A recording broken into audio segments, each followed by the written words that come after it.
اعوذ باللہ من الشیطان الرجیم بسم اللہ الرحمن الرحیم۔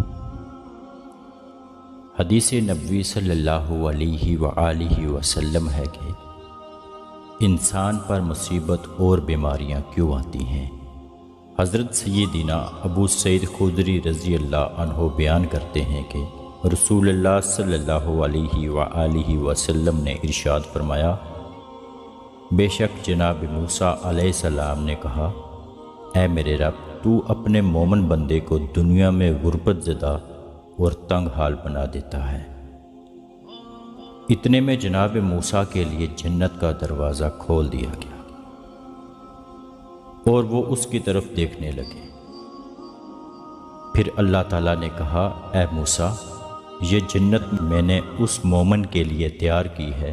پھر جناب موسیٰ علیہ السلام نے کہا، اے میرے رب، تیری عزت کی قسم، تیرے جلال کی قسم، اگر اس مومن کے دونوں ہاتھ اور پاؤں کٹے ہوئے ہوں اور پھر اس کو اس کے یوم ولادت سے لے کر روز قیامت تک چہرے کے بل گھسیٹے جاتا رہے اور لیکن اس کا انجام جنت ہوا تو وہ تو یوں سمجھے گا کہ اس نے کبھی کوئی تنگی نہیں دیکھی۔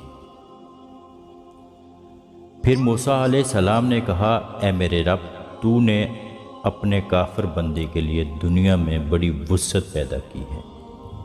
اتنے میں موسیٰ علیہ السلام کے لیے جہنم کی طرف ایک دروازہ کھولا گیا اور ان سے کہا گیا، اے موسیٰ علیہ السلام، یہ جہنم اسی کافر کے لیے تیار کی ہے۔ موسیٰ علیہ السلام نے کہا، اے میرے رب، تیری عزت اور جلال کی قسم، اگر اس کو اس کے یوم تخلیق سے روز قیامت تک پوری دنیا دے دی جائے لیکن اس کا انجام یہ ہوا تو وہ یوں سمجھے گا کہ اس نے کبھی کوئی بلائی نہیں دیکھی۔ عامر رضی اللہ عنہ بیان کرتے ہیں، رسول اللہ صلی اللہ علیہ وآلہ وسلم نے فرمایا، امراض اور ان کے ثواب کا ذکر کیا تو فرمایا، جب مومن کو کوئی بیماری لاحق ہوتی ہے اور پھر اللہ تعالیٰ اسے اس سے عافیت و صحت عطا فرما دیتا ہے تو وہ مرض اس کے سابقہ گناہوں کا کفارہ ہے اور مستقبل کے بارے میں واعظ و نصیحت بن جاتی ہے۔ اور جب منافق بیمار ہوتا ہے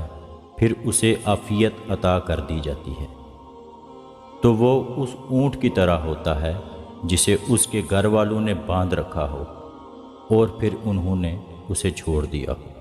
اسے پتہ نہیں ہوتا کہ انہوں نے اسے کیوں باندھا تھا اور کیوں چھوڑا ہے۔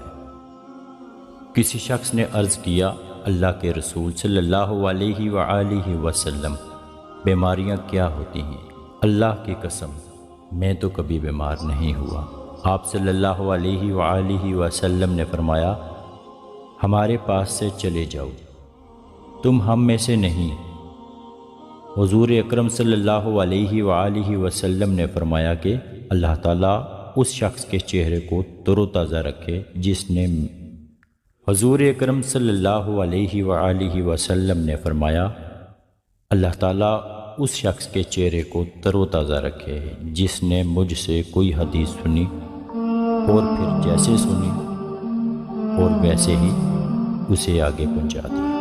اللہ تعالیٰ سے دعا ہے کہ اللہ تعالیٰ ہمیں صراط مستقیم پہ چلنے کی توفیق عطا فرمائے۔ آمین ثم آمین۔